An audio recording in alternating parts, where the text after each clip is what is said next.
El Arca de la Alianza no fue un simple objeto litúrgico del tabernáculo, fue el símbolo tangible de la presencia de Dios entre su pueblo.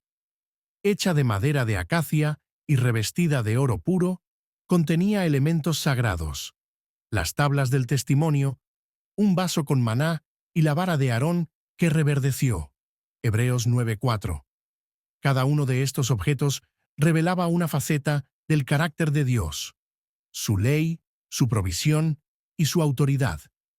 Desde su primer encargo a Moisés, en Éxodo 25:10-22, Jehová dejó claro que el arca no era solo una caja santa, sino el lugar donde él se encontraría con su siervo. Y hablaré contigo de encima del propiciatorio. Allí, entre los querubines, Dios manifestaba su gloria y su voluntad. Era el asiento de su misericordia, un trono invisible, pero real, en medio del campamento. El arca se convirtió en el corazón del tabernáculo, y por tanto, del culto hebreo. Su presencia representaba fidelidad, poder y dirección divina. Cuando Israel la llevaba al frente de batalla por mandato de Dios, como en Josué 6, los muros de Jericó caían. Pero cuando la manipulaban con presunción, como en 1 Samuel 4, eran derrotados, y el arca capturada. La victoria o la derrota no dependía del objeto en sí, sino del grado de comunión que el pueblo tenía con el Dios que habitaba entre los querubines. En esto hay una profunda enseñanza para nosotros hoy. Podemos tener símbolos religiosos, Biblias, cánticos y templos, pero si no hay obediencia y reverencia, el arca es solo madera y oro. Dios no habita en lo externo, sino en un corazón quebrantado. Isaías 57:15. Cuando los filisteos robaron el arca, creyeron haber vencido al Dios de Israel, pero pronto descubrieron que no se puede tocar lo santo impunemente. Su dios Dagón cayó postrado ante el arca. 1 Samuel 5:3-4. Y una plaga golpeó sus ciudades. El Dios del arca no era un ídolo pasivo, sino el Creador viviente que defiende su santidad. El arca no podía ser transportada de cualquier manera. Cuando David intentó llevarla en un carro nuevo, como los filisteos, y Uza extendió su mano para sujetarla, fue herido de muerte. 2 Samuel 6:6-7. Dios había establecido que solo los levitas la llevaran sobre sus hombros con varas. Números 4:15. La obediencia detallada a la palabra era esencial. Más adelante, cuando David trajo el arca a Jerusalén, con júbilo y reverencia, hubo una manifestación gloriosa de gozo y adoración. 2 Samuel 6:12-15. Era el mismo arca, pero ahora tratada con el respeto que merecía. La diferencia no era el objeto, sino la actitud del corazón. El culto verdadero siempre requiere un corazón recto delante de Dios.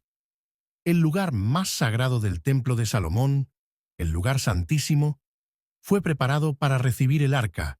1 Reyes 8:6. Cuando fue colocada allí, una nube llenó la casa, y los sacerdotes no pudieron ministrar por causa de la gloria de Jehová. ¡Qué declaración tan poderosa! Donde Dios es honrado conforme a su voluntad, su presencia se manifiesta con poder. El propiciatorio sobre el arca prefiguraba el sacrificio de Cristo, así como el sumo sacerdote rociaba sangre sobre él cada año en el día de la expiación. Levítico 16:14. Así también Cristo, nuestro sumo sacerdote, entró al lugar santísimo celestial una vez para siempre con su propia sangre. Hebreos 9:11-12. El arca señalaba a Cristo, ley cumplida, maná del cielo, vara de autoridad y propiciación por nuestros pecados. Por eso, cuando el velo del templo se rasgó en la muerte de Jesús, Mateo 27:51, se abrió el acceso a Dios sin necesidad de un arca física. Ahora, los creyentes tienen entrada libre al trono de la gracia. Hebreos 4:16. Porque el verdadero arca Jesucristo, ha hecho expiación eterna.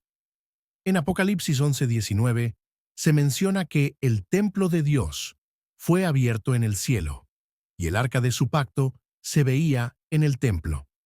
Esto nos enseña que el arca no era solo terrenal, sino una sombra de realidades celestiales. El pacto de Dios con su pueblo sigue vigente en la eternidad, sellado por la sangre del Cordero. Hoy no tenemos un objeto como el arca, pero sí tenemos la presencia del Espíritu Santo morando en nosotros. Primera carta a los Corintios 6:19. Somos templos vivientes, y donde está el Espíritu del Señor, allí hay libertad y gloria. Ya no es necesario buscar una caja dorada, porque el Dios del arca habita en el corazón del creyente redimido. Sin embargo, no debemos caer en el error de desvalorizar lo sagrado. Aunque ya no tengamos un tabernáculo físico, el Dios que habitaba entre los querubines sigue siendo santo. Nuestra adoración, nuestra vida y nuestro caminar deben reflejar esa reverencia. Dios sigue siendo fuego consumidor, Hebreos 12:29, y no será tratado con ligereza.